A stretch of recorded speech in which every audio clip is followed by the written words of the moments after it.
In 1960, this was discovered by a high-altitude surveillance plane. In 1978, there was an earthquake, and either it lifted up or the ground dropped down. I don't know. The result's the same. It is now sticking up out of the ground about 18, 20 feet.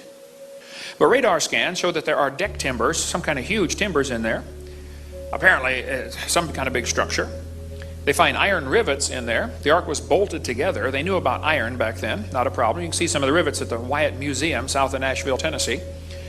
It used laminated wood, 3 layers of wood glued together with a tar-like substance, pitch, made from tree sap. And apparently it's like basic plywood, okay? Huge, thick layers of wood. It used to be way over here at the left at a little village called Kazan, which in Turkish means village of 8. Village of 8. Now wait a minute. There was 8 people on that boat. It's about 2/3 the size of the Titanic, about 2 football fields long. Pretty good sized boat. In that region near the village of Kazan, they found 12 giant rocks that weigh 9,000 pounds. These rocks appear at Kazan, 9,000 pound rock, and they have holes in the top. Apparently this rock was to be held over the side of the boat to be what's called an anchor stone or a drogue stone.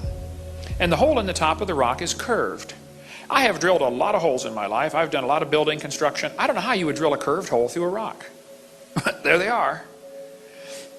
When the Sea of Galilee dried up quite a bit here 10 years ago, it exposed all kinds of beach that had never been exposed in centuries. And all around there they found hundreds of small rocks with holes in them.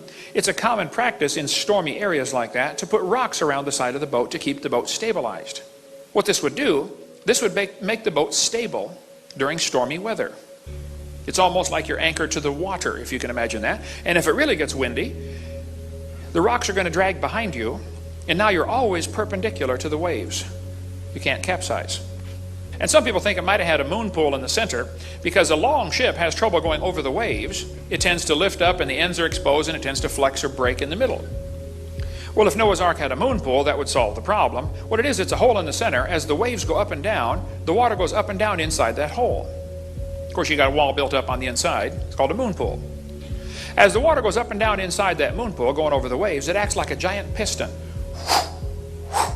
forcing fresh air in and out of the boat every time you hit a wave. You might actually pray for a good wave once in a while. Hey, Lord, we're about to feed the elephants. Would you please send a wave? Yeah.